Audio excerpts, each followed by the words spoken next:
Topatu genuen 1985ean Carlos Olatxeak ekarri gintun.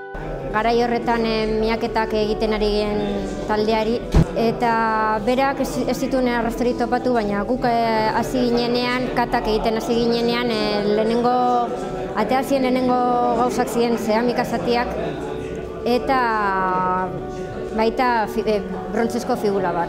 Horregatik jakin genuen Burdinaroko kastro bat zela, edo herri harrizitu bat zela. Bakoitzak ematen digu informazio bat, zeramikak nola lantzen zituzten, adibidez. Bakizu garai honetan hasi ziren tornua erabiltzen zeramikak egiteko. Burdina hasi ziren lantzen lehenengo aldiz, eta bakoitzak ematen digu informazioa.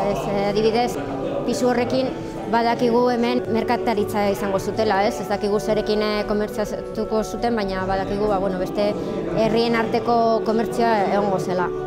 Hemen diputazioak eta bi udalak, Azkoitia eta Azpeitiko udalak, inplikatu dira proiektu honetan, eta horri esker ari gara bai aztarnategia zaintzen, babesten eta bai ikertzen. Azkeneko asmoa izango zen musealizatzea. Bai Gipuzkoa mailan, bai Euskal Herri mailan esan dezakegu Azpeitik apustu estrategikoa egin duela dituen era guztietako ondareak errekuperatzeko eta plazaratzeko. Batetik orokorrean esango nuke kultur ondarea eta gure ondarea ezautzeko eta babesteko ezinbestekoa dela. Alegin erakunde publikoa eta kasu honetan gu bezala erakunde publikoa bi udalena Azpeitia eta Azkoitia hori ezinbestekoa dugu. Erakunde publikoak naiz krisi egoera neon, behar baldin lehentasuna finkatu beharko dira, baina hori da gauza bat ezin duguna sekula utzi.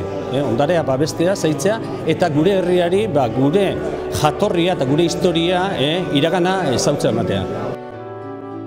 Hasieratik kezkatu nengoen ez dakigulako ia ezer Burdinaroatik.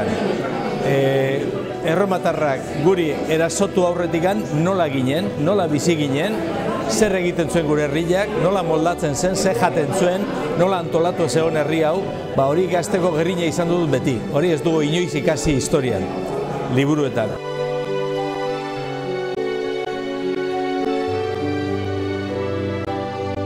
Ze garrantzi emate dio honei? Batetik kultur ondare bezala, geure iragana ezautzea, zatine handi batean gaina Euskal Herrin zati hau Burdinaroa eta Brontzearoa gutxi ezautzen da, eta alde horretatik honek eskaintzen duena da aukera bat, puzzle zail horretan, bazaga indala, beste hainbat aztarnatek diela, hortan honek eskaini lezaken hori, iruditzen zaigu benetan garrantzia dela, garrantzizkoa dela.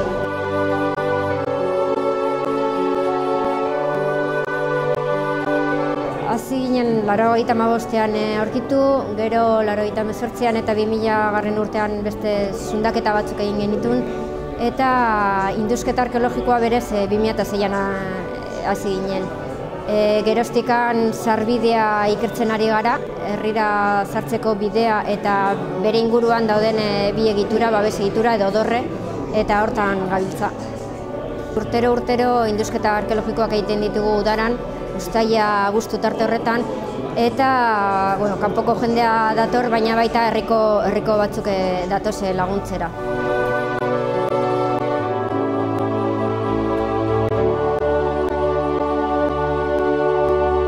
Orduan, ikusi entzun nuenean, ari zirela hortan lanean, eta nolapait eskulana behartzela, bolondreza behartziela, eta baliatuz baitere urte batean egin genuela ikastaro bat arkeologiari buruz, UEU eta Arantzadik antolatua, grina hori handik areagotu intzen, eta behintzat zerbait jakinta etorri ginen laguntzera. Eta oso gustura, udaro etortzen nahi, niretzat oporra bezala dire.